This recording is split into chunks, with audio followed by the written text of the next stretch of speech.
Welcome to The Analytic Christian. I'm Jordan, and this is the channel that helps you explore Christian philosophy and theology. This interview is going to help you learn about a type of skeptical theism you may not be aware of. I've done an interview previous to this on skeptical theism, arguments for it, arguments against it. I'll put the link to that in the description of this video. But tonight we want to go to a deeper level and introduce this new type of skeptical theism. And my guest is Dr. John DePoe. Thank you so much, Dr. DePoe, for coming on. Yeah, thanks for having me. I'm real excited to talk about this topic. I think it's very important and very interesting. So you have this paper on what you call positive skeptical theism, and you contrast that with negative skeptical theism. So in the course of the interview, we're going to explain what those terms mean and give some proponents of each view and break it down even further. But to set this up, the difference between the two, we need to give some introduction here. We're going to start by using the evidential argument from evil. So what is the evidential argument from evil? A lot of times in philosophy, we draw a distinction between the logical problem of evil, the evidential argument from evil, and then sometimes we even talk about a pastoral problem of evil. And I would even say under each of these three large headings, there's a number of arguments and different ways to go at each one. What makes the evidential argument from evil different from the other ones is that the evidential argument from evil is one of the things is that it's of a probabilistic nature. Take, for instance, the difference between this and the logical problem of evil. The logical problem of evil often tries to say that there's something internally inconsistent or incoherent about theism. And so, very famously, J.L. Mackie, he wrote a paper called Evil and Omnipotence that puts forward this idea that God is strictly incompatible with evil. That if there is God, there cannot be any evil, and if there's any evil, there cannot be God. They're like oil and water. The two cannot coexist in any way. The short story on the logical problem of evil is that it seems like it has been pretty clearly debunked by Alvin Plantinga in his work, The Nature of Necessity, and kind of more accessibly in his book, God, Freedom, and Evil. And I would just say that this seems to be pretty widely recognized by theists, atheists, agnostics. There's a lot of people we could point to, and I would say in philosophy of religion, the discussion has moved past the logical problem of evil for the most part. And so everyone's talking about now the evidential argument from evil. The evidential argument from evil is not trying to say that there's something internally incoherent about belief in God or theism itself. It's trying to say that theism puts forward an idea about God that seems to be inconsistent with what we see in the world, that our observations of the amount, the degree, the kind of evil that exists seems incompatible with God. So the first thing to kind of note about the evidential argument from evil is that it's willing to concede that if there is a God, then there still could be some evil if that evil serves some greater good or serves some kind of purpose. There's a lot of different ways we could flesh out what kind of evil or how much evil might be consistent with God. The way that I like to frame this is kind of in line with the tradition or the debate that has followed from William Rowe. And William Rowe is usually credited as kind of giving us the modern version of the evidential argument from evil. And he gives a version of it. In fact, what we've got up here on the screen is going to be a version of that that he's even given. And the idea is that behind gratuitous evil.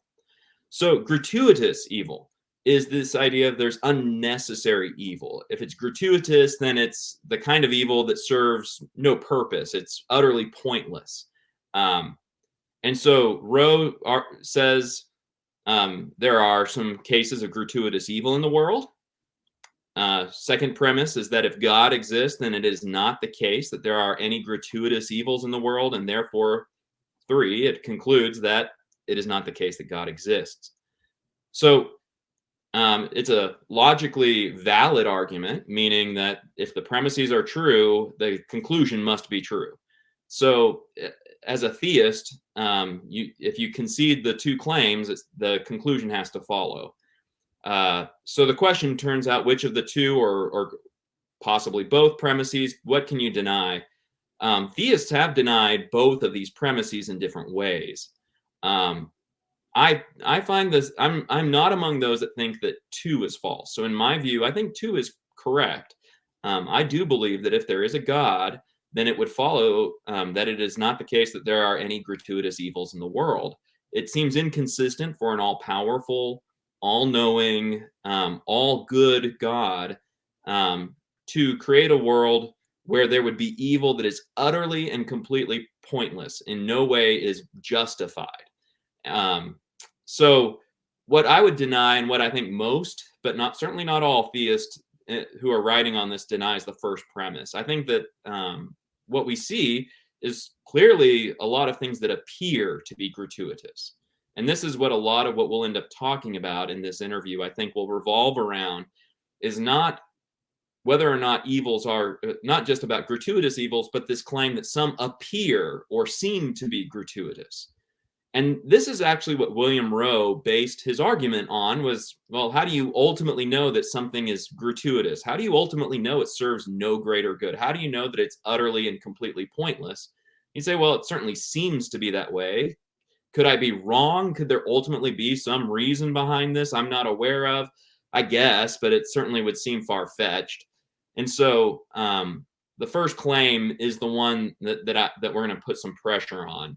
But it is, I do think that every theist, I think every reasonable person who encounters this argument has to admit that this is a serious argument. There is some attraction and some pull to this argument, and usually the kinds of cases that are brought out to help to justify the first claim are certainly hard to say are not gratuitous. That they have some prima facie justification for thinking, yeah, that it's certainly hard to think of a good reason why those could possibly be justified, or there could be some point behind them.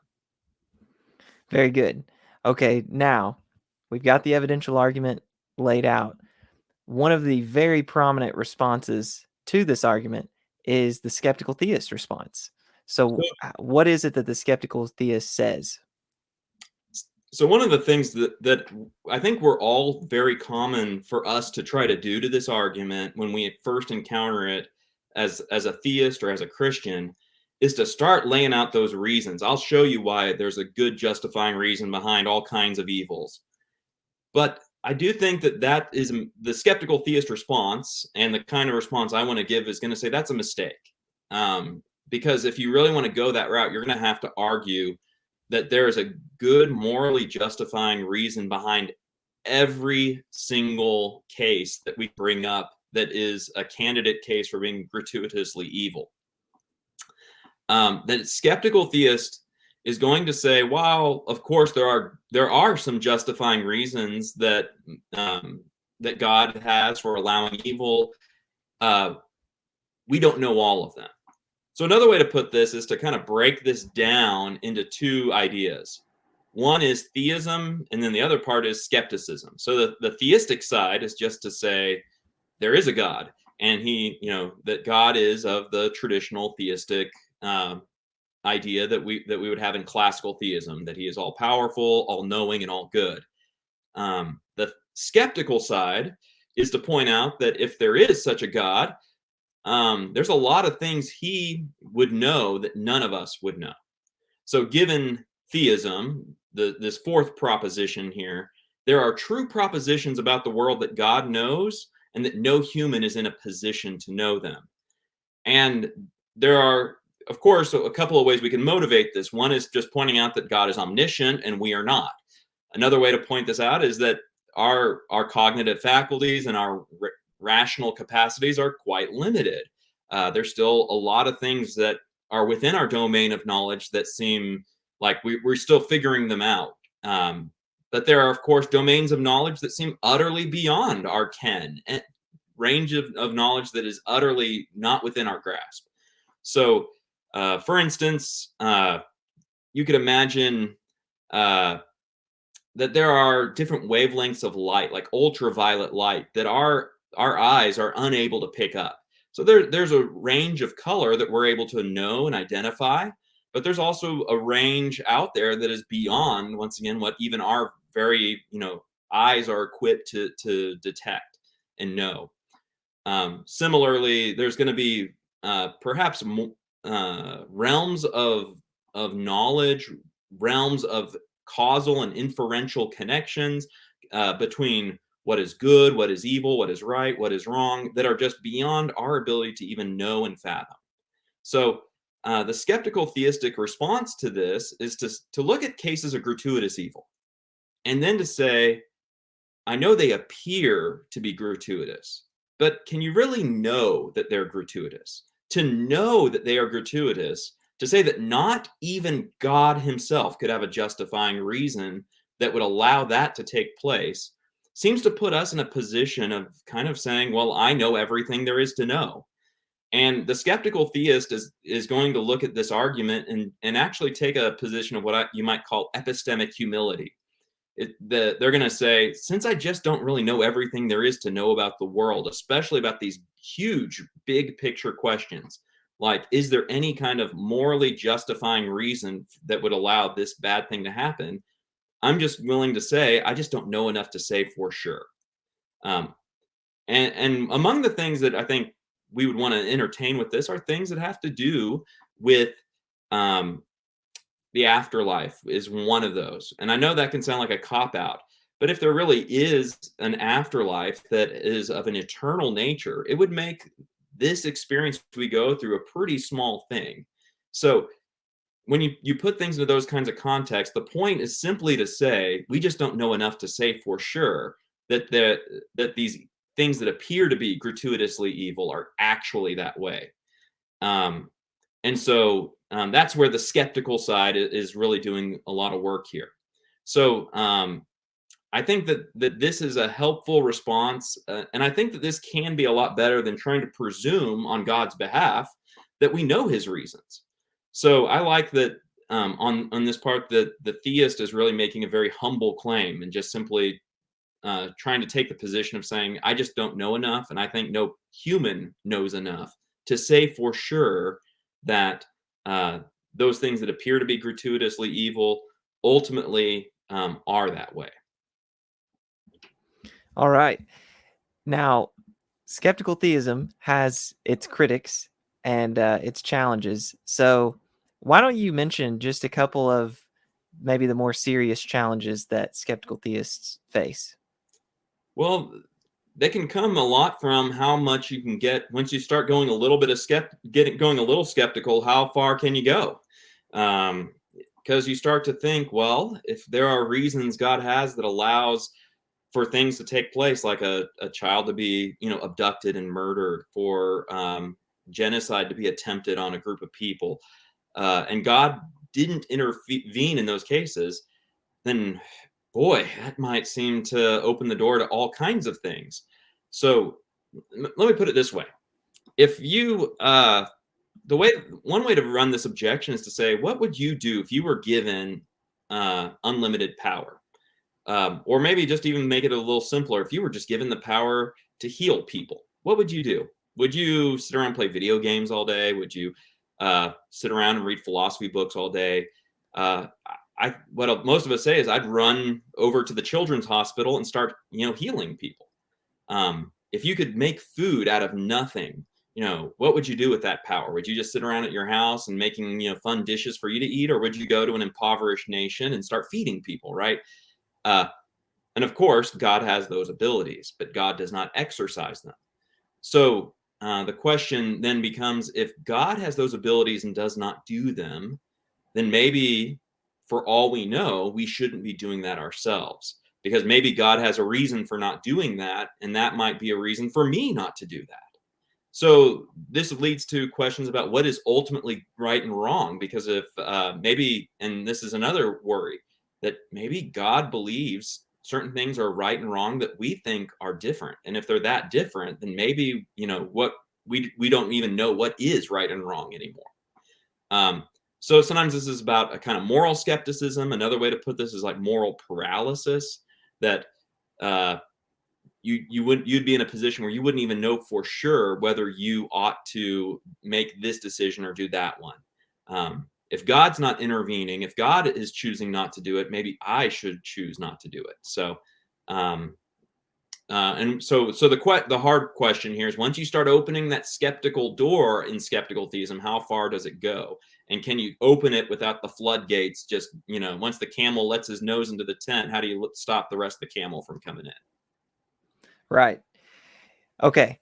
So that sets up nicely what it is that you aim to do in this paper. So just briefly summarize what you're trying to show in the paper, and we'll spend the rest of the interview letting you argue for it. Well, I think that ultimately I want to try to say that there are some ways to try to limit and rein in those skeptical consequences, that we can hopefully use the theoretical goods of skeptical theism to respond to the problem of evil, but at the same time not letting in all these other forms of skepticism. Now, so we're going to get into this in a moment, but I think a lot of that is by distinguishing between a positive view of skeptical theism compared to a negative view of skeptical theism. Okay. Yeah. So this has been a worry. I consider myself a skeptical theist, but for a while now, I have this worry about this kind of moral paralysis, Mm-hmm. these types of scenarios that you can give, uh, and yeah, I wanted to find some paper that tried to address this skeptical worry, and I thought that you do uh, a good job. I'll have an objection that I want to raise to something you said, but we'll get there.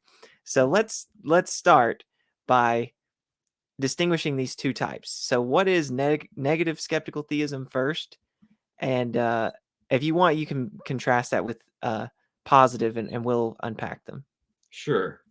Well, the way that I've kind of put that is, negative skeptical theism is kind of what I would call the standard view. It's what I think is out on offer by the big names who are out there arguing for skeptical theism. That Michael Bergmann, Stephen Weikstra, Michael Rea, these are Daniel Howard Snyder, and these are fine philosophers. They certainly have a career that looks a lot stronger than mine, for sure.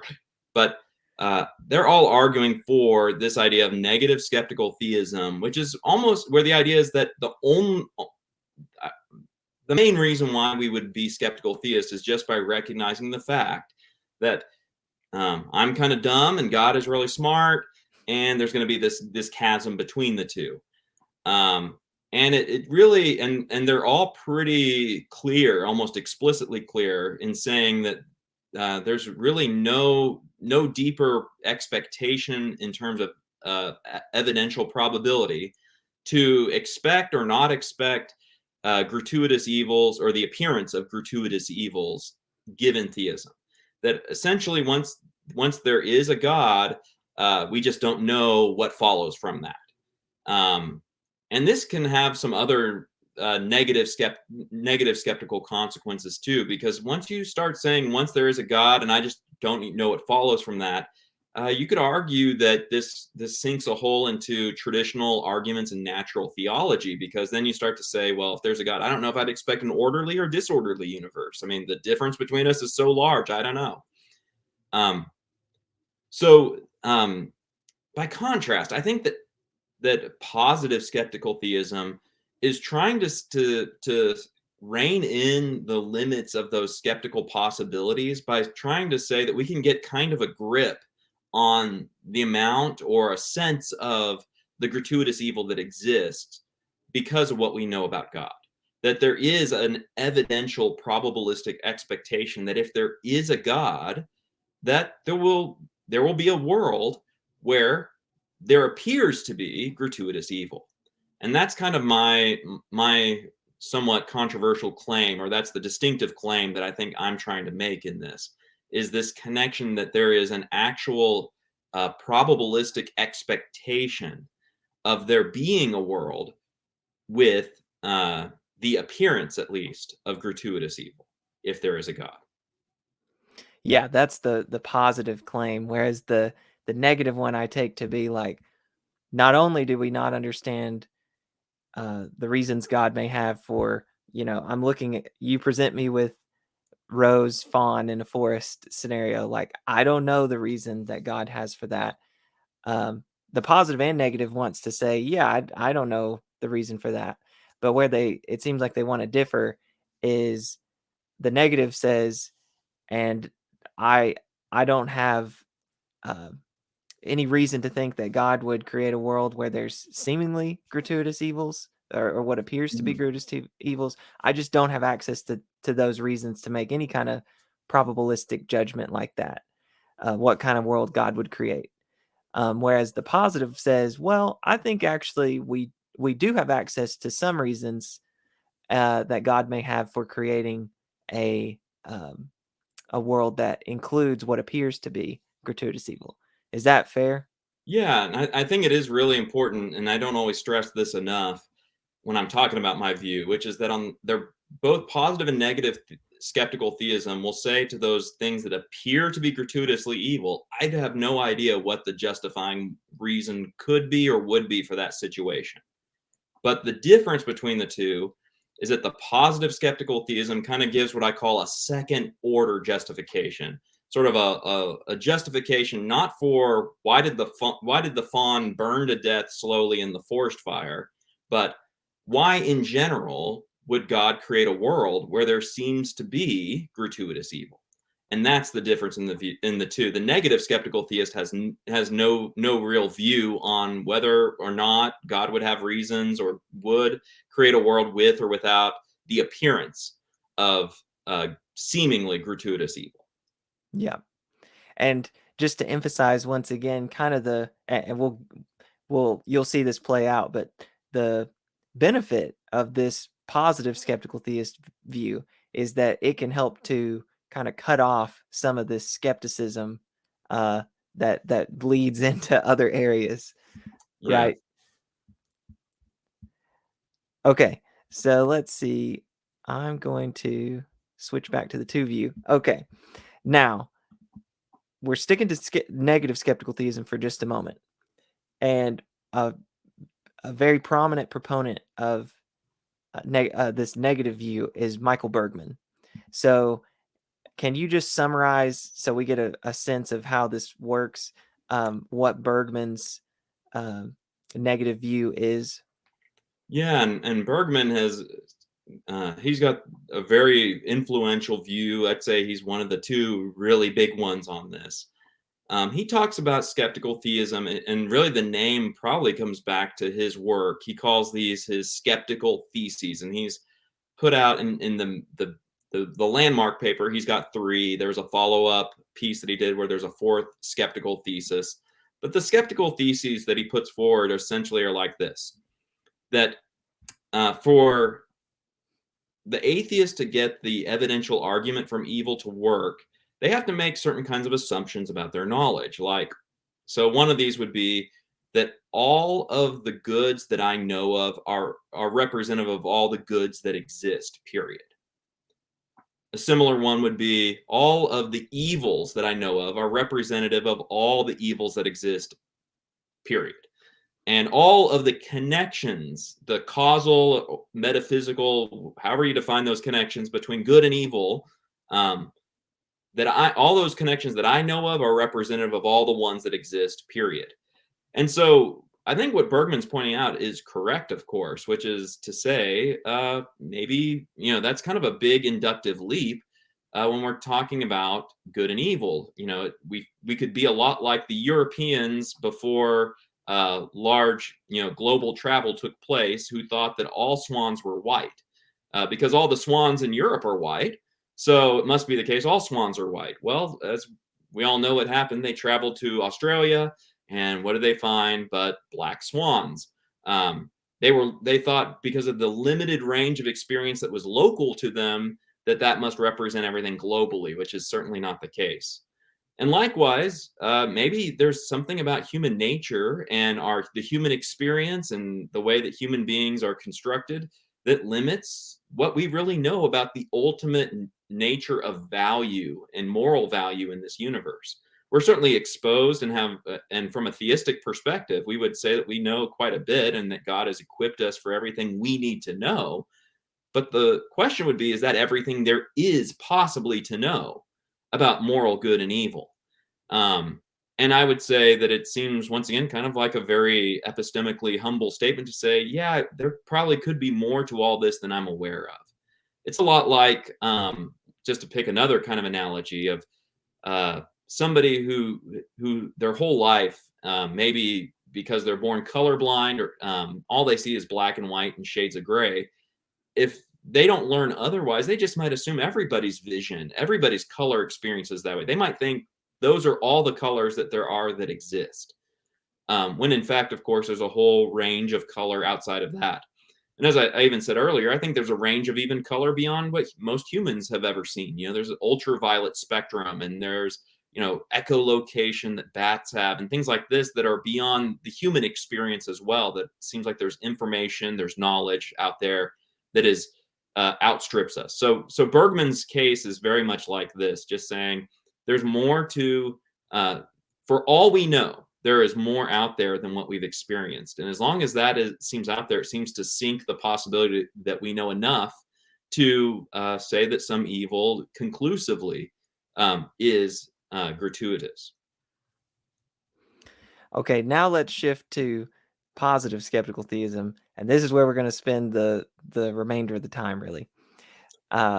So remind us once again, what is it? And then we're going to look at some accounts that from philosophers that have a view in line with this. So positive skeptical theism, I'll start off with this, which is to remind people that it is skeptical theism. So once again, the positive skeptical theist, just like the negative skeptical theist, is wanting to say, when we look at some tragic evil, something that appears to be purposeless, is not to say, let me tell you the purpose behind that evil, but for us to recognize, I don't know. We are not equipped. We do not have enough knowledge. This appears to be beyond the ken of our understanding to begin to explain what would even begin to justify some of these horrific things. So the positive skeptical theist and the negative skeptical theist are in agreement on that. We're both skeptical theists. The difference is then that the positive skeptical theist wants to say that, but I do think that I have reasons for, I think I can give some reasons that explain why we live in a world with evil that appears to be gratuitous. That there seem to be some rationale, some moral justification for why God would create a world where we find ourselves kind of in a world with things that appear to be gratuitously evil. So the focus on what I'll be talking about is not the justification of gratuitous evil, but the justification of the appearance, or the justification of creating a world where things seem gratuitously evil. Why would God do something like that? Is there any good reason why God would have for doing that? And I think we're about to get into this, but I float a few ideas behind this, and I don't think this is entirely new to me. I think that I'm just kind of pulling some different strands of theodicy in response to the problem of evil together and weaving it into the skeptical theistic literature here. Very good. Okay, so in the paper, you lay out two what you call second order reasons that God may have for creating a world with these seemingly gratuitous evils. So walk us through both of these second order reasons. So one of those is this idea of creating epistemic distance and between God and the free creatures that he's made. And now that might sound kind of strange. Why would God create a world with that kind of epistemic distance, with some kind of sense of not knowing God fully and completely? The answer, I think, to that has to do with us being able to freely respond to God, to be able to truly relate to him in a loving and faithful way. And the relationship between God and creature in this respect may be unique because there are certain analogies we often try to make between God, and these do have, and analogies are helpful in some respects, and they're not helpful in others. So one of those is what we call the parent analogy. Certainly, no parent would want to create some kind of epistemic distance between them and their child. I don't want my child to doubt my existence in some way. That would make me a pretty bad parent. But that's just one of the ways in which the parent analogy for God is different. It doesn't really line up. There are some ways in which God is like a parent, and then there are some ways in which God is not. And so, on the positive skeptical theism that I'm putting forward, at least on this idea of why God would create a world with epistemic distance, that's just not going to be a good analogy with the parent. I'm a little hesitant to share this. I've done this with people before. So, but there is a nice little parable by a philosopher that's not usually in my top 10, but Soren Kierkegaard. But Kierkegaard has this little parable about, and it's something that sounds like maybe if I really dug in, came from other sources too. But it's of this king who falls in love with the peasant, and he really wants her to love him because she loves who he is, not to feel intimidated by his power, or to love him for the wealth and riches that he can offer and the comfort of a lifestyle. He truly wants her to love him. And so you can guess what the king does. The king, decides to dress like a peasant and goes for a short period of time and lives among the peasants and gets to know her, and she gets to know him. And she does fall in love with him, and then he proposes to her, and then he reveals who he truly is. Why does the king do that? Because it seems to be the only way for the king to know that actually, I should put this the other way. It's the only way for the peasant to truly love the king. Now, there's some ways in which that's also not a great analogy, because the king is deceiving the peasant, and I would deny that in my account. But there's something. This is what epistemic distance is doing. It's making that genuine relationship of love and faith possible between creator and creature. So that's the first one. A second reason has to do with this idea that it is used to help bring about the greatest acts of love and compassion, I think, from human beings. That part of the thing that really moves us as a people is this idea that there are things that take place in the world that seem to be utterly pointless or to be totally unjust. Natural disasters, waves of disease and pestilence, famine, all of these kinds of things are often the things that mobilize the greatest acts of love and charity in other people. And so I think that one of the reasons God creates a world where there appears to be this kind of seemingly pointless and unjust distribution of evil is to mobilize us to do greater acts of good. If you think about this, if anytime there was a famine or a natural disaster, an earthquake, a tsunami, and like the only people who were affected by it, who were harmed by it, were like known criminals and just people that were known to be just these morally, low life people, such that when it happened, we don't say, "Oh, how terrible a tragedy." We say, "Well, good for them. They got what they deserved." Think about all the kinds of charitable actions would never have been undertaken. So, once again, I always want to come back to this point of saying that these things would not justify the evil itself, but these things justify why we live in a world where there appears to be such evils. So I would once again just always want to stress at the tail end of some of these things, not that I'm justifying the evil itself, I'm justifying God's choice to create a world where these evils appear to be gratuitous. And that's the second order nature of this. I did mark a few quotations. I forget if, and I'm happy to read some of this from some other philosophers where I get some of this from. Would that be a good idea, or would you prefer? Yeah. So in the paper, I thought just as a reminder, those two reasons I'm doing this for the viewers, those two reasons that you gave, these second order reasons. One was to create epistemic distance, and then the second was to provoke love and compassion. So on the point about epistemic distance, you can read the quotes you had. I don't know if you have this quote at hand, but I did. I thought that the 4 points made by Richard Swinburne were a good way of summarizing this epistemic distance and why that would why God would why that would be a reason God would want seemingly gratuitous evils in the world. Yeah, and there's a nice phrase behind both of these reasons that I stole from John Hick, and John Hick calls, in general, this idea of why God allows evil that we can't explain. He calls this the positive value of mystery. And that's kind of what I'm trying to articulate here. Is there's some positive value to creating a world with the mysteriousness of unexplained evil. And Swinburne talks about this in his book Providence and the Problem of Evil.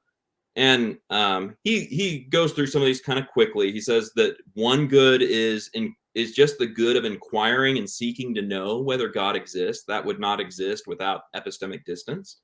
A second good is discovering for oneself the answer to the question whether God exists. I think this is a lot like this idea, like if you're teaching a child mathematics and you're wanting them to understand what is going on in the operation of division, you can teach them through rote memorization how to bubble in the right answers to the right questions. But what we really want is for them to comprehend and to truly understand for themselves what the answer is, like how this operation of division or multiplication or squaring or whatever we're talking about works. And this is what I'm talking about. There's this good in discovering for oneself the answer, whether God exists, not just accepting it because of it being imposed upon you. A third good is for creatures to have the ability to make moral choices freely. And Swinburne talks about this one in the idea of like, if God, think about this with children, that if when you watch over a child's shoulder and they know you are just sitting there watching them, they behave very differently because of your watchful eye and presence that they're very aware of. But you walk out of the room and then their behavior is different. They act, in a sense, more freely. And so it gives us more freedom, and both for good and for evil, but it gives us more freedom. And if freedom in and of itself is a good thing, then epistemic distance between creator and creature gives us that ability to be more free, to make our own moral choices. So that's what he's talking about there. And then the fourth one is that epistemic distance from God makes possible the choice for theists to help or not to help those who are not sure of God's existence. For those that find kind of a ministry in sharing, philosophical apologetics or doing kind of philosophy of religion with unbelievers and trying to say that there are answers that we can come to through philosophical arguments together, I think that is a good. And that's a good that would be missed out if there was no epistemic distance. So once again, and there's this other really great quote from Blaise Pascal just about God himself. It's one of these aphorisms that you get from the Pensées. And Pascal says that there is enough light for those who desire only to see and enough darkness for those of a contrary disposition. Once again, just saying that it's this freedom that God gives us to choose. He creates a world where believing in him is not compelled. It's not forced. I describe this in some of my other work as saying that God creates a world where his existence is not obvious, but it is well evidenced, which might sound a little contradictory, but if you think about it, there's a lot of things like this. Like electrons are not obvious, but there's certainly very well evidence. There's very strong evidence that electrons exist and the things that they do. So that's the first one, epistemic distance. And then for John Hick, talking about this second one, that it provokes the greatest acts of love and compassion from us. So this is a little bit of a longer read, but I'll read this and then I'll see if there's a follow-up here. But he says, in such a world, human misery would not. So in such a world, what does he mean? In a world with no mysterious evil, in a world where all evil is completely justified from our perspective, from the human perspective.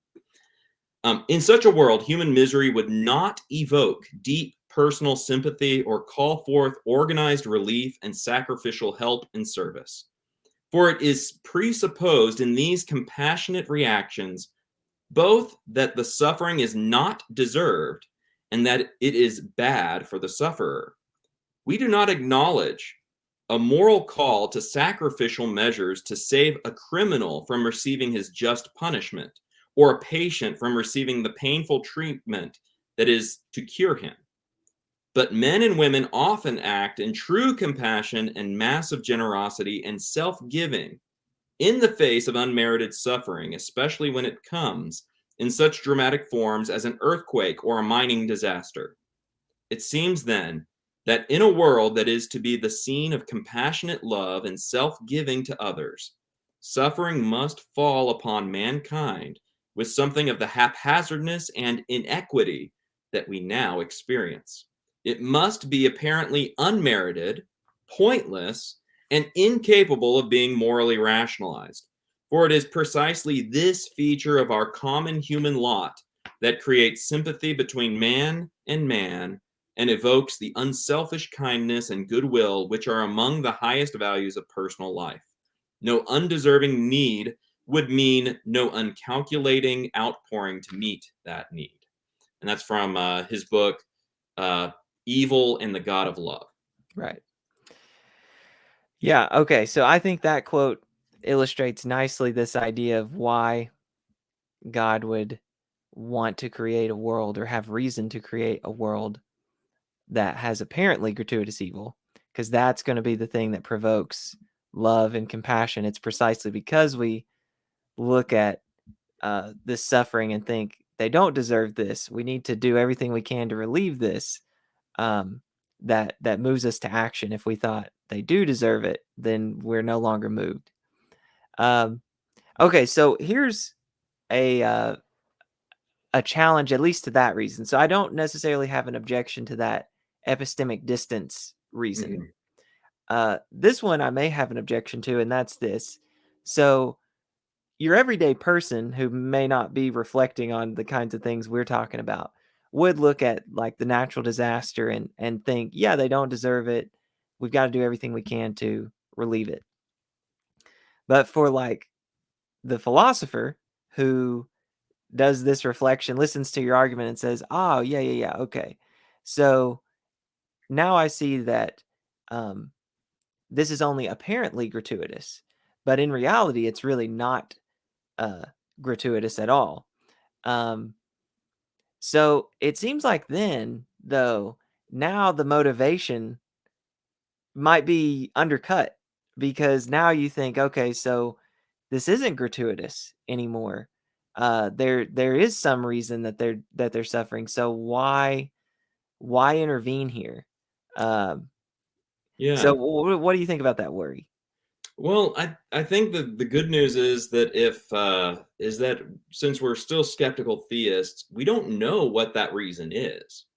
So if that first order reason why the suffering itself takes place, we still don't know why that's taking place. Is it because of that person has somehow, if could they have deserved it? Could there be some reason why they need to go through this? We don't know.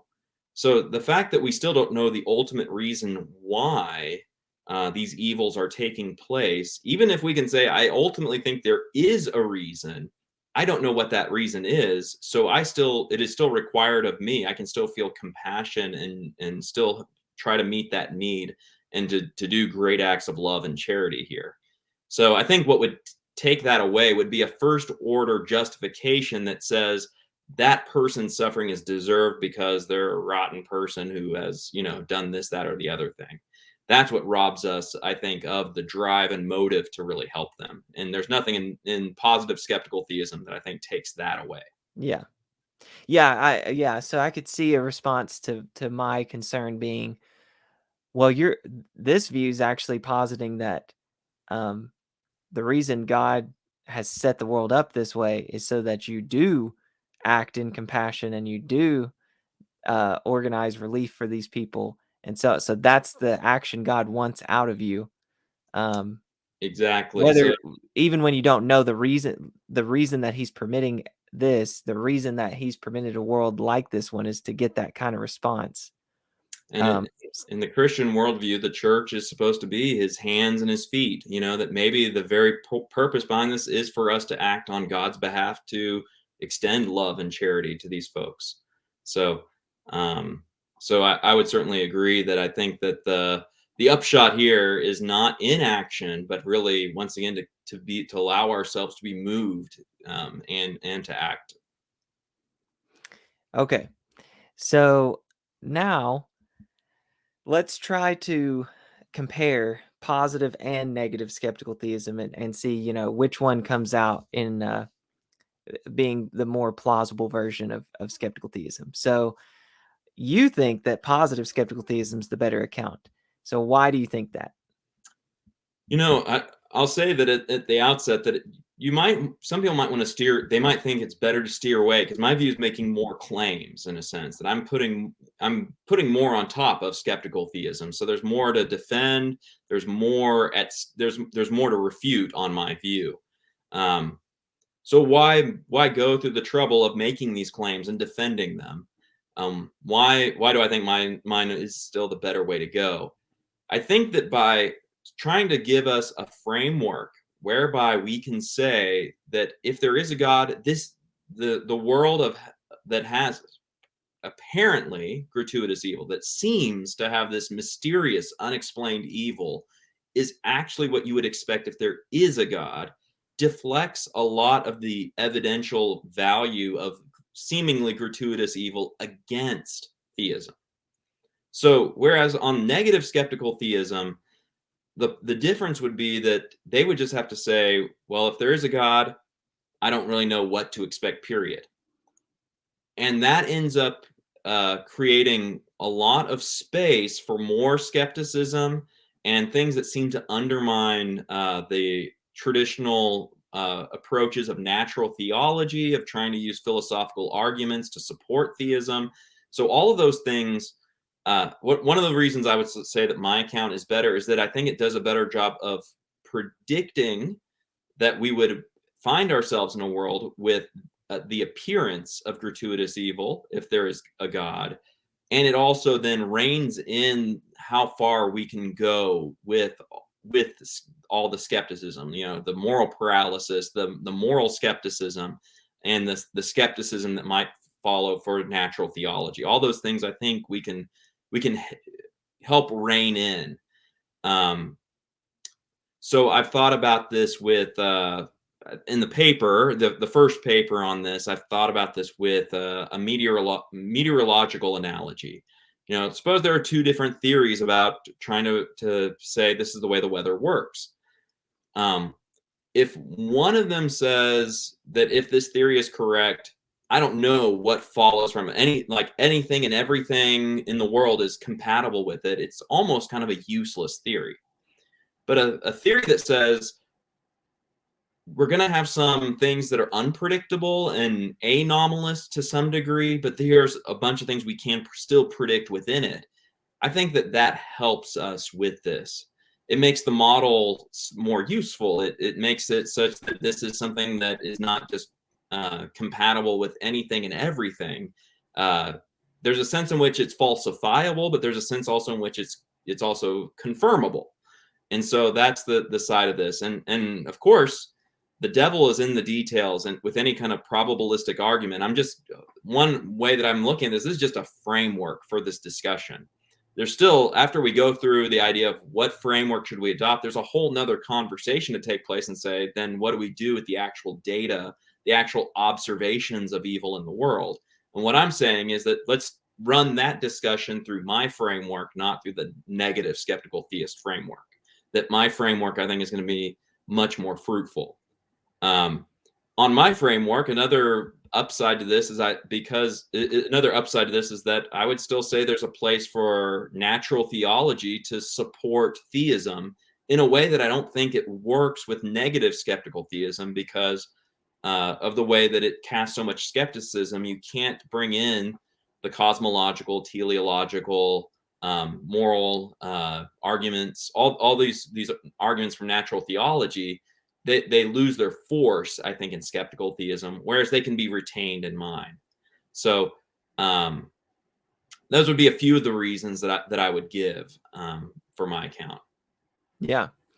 Okay, so I want to sketch this probabilistic argument in just a second. We'll put up Bayes' theorem on the screen, and you can walk us through how that works. But before I do that, I really liked that weather analogy. It made a lot of sense, so I'll reiterate it.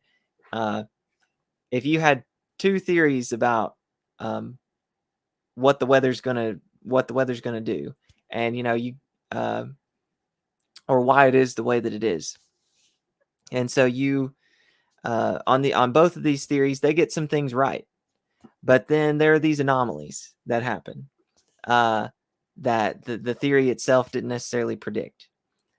But in the case of theory A, that theory gives you no reason to expect anomalous data. It just you're in the dark on that. I don't know. I'm not in a position to know the reason why this anomalous event would occur in the weather. But theory B says, yeah, there are these anomalies. I get that my theory didn't predict these things, but in theory B, I'm not totally in the dark. I do have some reason to think that there at least would be anomalies. I may not be able to predict exactly what they would be, when and where, but I have reason to think that there would be anomalies. It seems like theory B is superior because it's a better theory, because at least it gives you the expectation of anomalous data. Whereas theory A, you don't have any expectation almost. Mm-hmm. So it makes theory A just seems compatible with pretty much any kind of weather thing that happens. You can always just say, well, I'm just not in a position to know. So did I get the idea right there? Yeah, that's right, and it fits with this idea that we talk about in philosophy of science and confirmation theory, that when a theory predicts, makes predictions of certain things that come to pass, it's much more superior than a theory that doesn't make those predictions. And so, in my account, by saying that we would expect at least the appearance or the seeming to be of gratuitous evil if there is a God, it has superior evidential value than a skeptical theism that just says, I don't know what to expect on this. Maybe it'll happen, maybe it won't. My view just is silent on the matter. So, says the negative skeptical theist. So positive skeptical theism, by predicting those features of the world, is evidentially preferable. Yeah.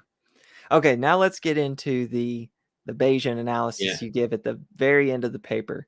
So why don't you walk us through what the letters represent, and then this equation, and why you think this shows that positive skeptical theism comes out as a better account than negative. Yeah, so this is what we call the odds form of Bayes' theorem. This is a helpful way to use Bayes' theorem when comparing two hypotheses. And what we are doing is we're comparing two different accounts or two different theories. So we use P for positive skeptical theism, N for negative skeptical theism, and E for the existence of what appears or seems to be gratuitous evil. So all we're saying here, and so on the left-hand side, this is what you would have on any view of Bayes' theorem, is you would first have the probability. That's what the P outside of the parentheses means. The probability of, so the top line is positive skeptical theism given the existence of seemingly gratuitous evil. So what is that? So we're trying to figure out what is the probability of positive skeptical theism given the existence of seemingly gratuitous evil. And what we have underneath that is going to be the probability of negative skeptical theism given that exact same evidence, E, which is the existence of seemingly gratuitous evil. So we're going to compare those two by setting them equal to the Bayes theorem, which is going to take the intrinsic probability of both hypotheses. That's what you have there as the first term after the equal sign. And that's sometimes called the prior probability, that in this case, ratio between the two. And then we're going to multiply that times the likelihood ratio. And the likelihood ratio is the ratio that compares positive and negative skeptical theism in terms of what is the probability that we would have this evidence, namely the existence of seemingly gratuitous evil, given positive theism, positive skeptical theism, versus underneath that, the probability that we would have the existence of seemingly gratuitous evil given negative skeptical theism. Now, for those of you that are familiar with Bayes' theorem, you'll notice there's a term missing, and normally we divide by the intrinsic probability of the evidence, in this case, which is the probability of E, the existence of seemingly gratuitous evil. It is the exact same on both hypotheses, so it ends up canceling out. And for those that are interested, I mean, this is just, there's information on this just in terms of the general setup of what you would call the odds form of Bayes' theorem. All right, so how do we assess this? Well, what we need to do is look at the prior probability ratio and look at the likelihood ratio and see which one, but we make judgments, and I'll refer to these as being top heavy or bottom heavy. A top heavy ratio would favor positive skeptical theism because positive skeptical theism is on the top of this equation. A bottom heavy ratio would mean the probability favors negative skeptical theism. Another way to put that is a top-heavy assessment of these would mean that the probability of positive skeptical theism is greater than the probability of negative skeptical theism. So when we look at the prior probability ratio, I do think we have to say that that is bottom-heavy, that negative skeptical theism is at least slightly more probable. It's a little more probable than positive skeptical theism, because positive skeptical theism in some ways you could say is negative skeptical theism plus those second order justifications. So there's some more theoretical baggage that goes into positive skeptical theism, but not a lot, but there is some. So for that reason, negative skeptical theism has a greater prior probability. But where I think, and this is usually the case in most evidential arguments in general, that the one that wins the day typically is going to be the one with the greater likelihood ratio. And this is the one where I think positive skeptical theism shines. And that's because when we're comparing the likelihood ratios, we're asking which one is more likely to predict that there will be seemingly gratuitous evil. And as we've just discussed, I think that positive skeptical theism wins that hands down. And so for that reason, the likelihood ratio isn't just greater, it is much greater. And for that reason, the overall assessment, even if you say the prior probabilities favor negative skeptical theism, the likelihood ratio far more heavily favors positive skeptical theism. And so on a probabilistic analysis, I'm going to argue that positive skeptical theism is the preferable way to look at this. I thought you summarized that really well.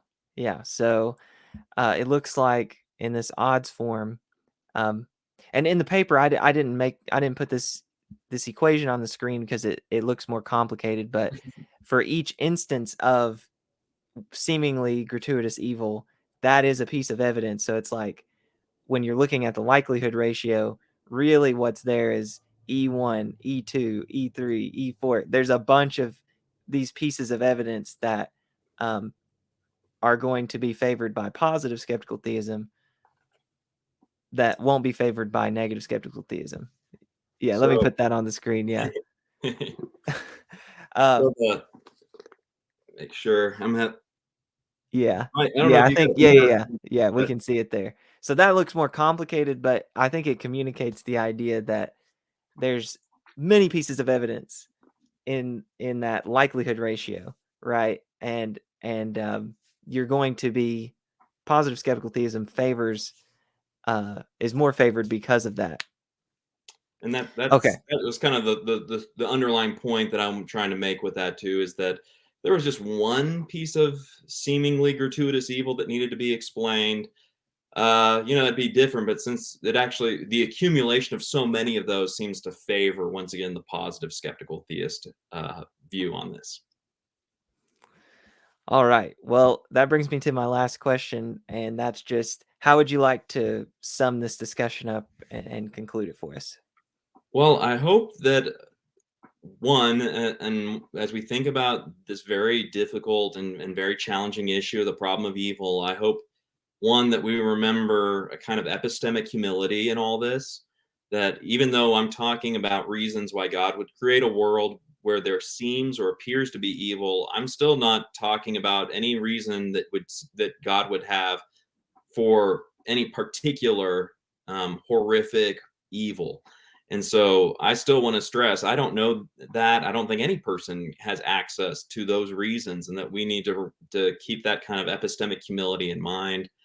Um, I do think I do want to urge people to consider this idea of what kind of world would you expect from a loving God? Would it be a world where everything was just nice and neat and perfect, where there were no challenges, no difficulties, nothing? Would God just do everything for us? It's almost like the people on the spaceship of the um, Pixar show Wall-E.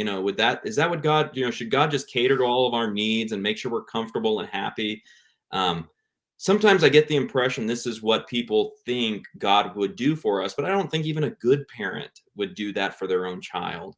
And I do think that among the hard things that a loving God would do for us would create a world where there appears to be things that are seemingly gratuitously evil, and that it's a kind of tough love that is ultimately for our good. Um, and I'd also just the very last thing that I'm thinking of saying is just to say that I've written a couple of other, or at least I've written one other piece. I have another piece under review that's specifically about the moral paralysis and skepticism problem. And if that comes out, I'd be happy to share some of that with y'all. Yeah, I'd be very interested in that. But there's more work to be done for sure. I mentioned two second order reasons for positive skeptical theism. Um, One of the things I've thought about when I first wrote the piece we've been talking about mainly is there could be more. And I haven't come back to that question. I'd like to circle back around someday and spend some more time thinking if there could be other reasons as well, or better reasons, or even better explanations for the two we've talked about. This is just kind of really the first pass at this very idea. Well, I really enjoyed this discussion. Thank you so much for joining me. Yeah, I appreciate it. Thank you for having me. For those watching, if you enjoyed the video, please give it a like, consider subscribing to the channel. Also, if you've watched several of my interviews and you value the work that I'm doing, if you find it beneficial to you and you think it's helping others, then please consider becoming one of my patrons. You can do that by clicking the link in the description of the video, and you can choose to give whatever amount you'd like each month.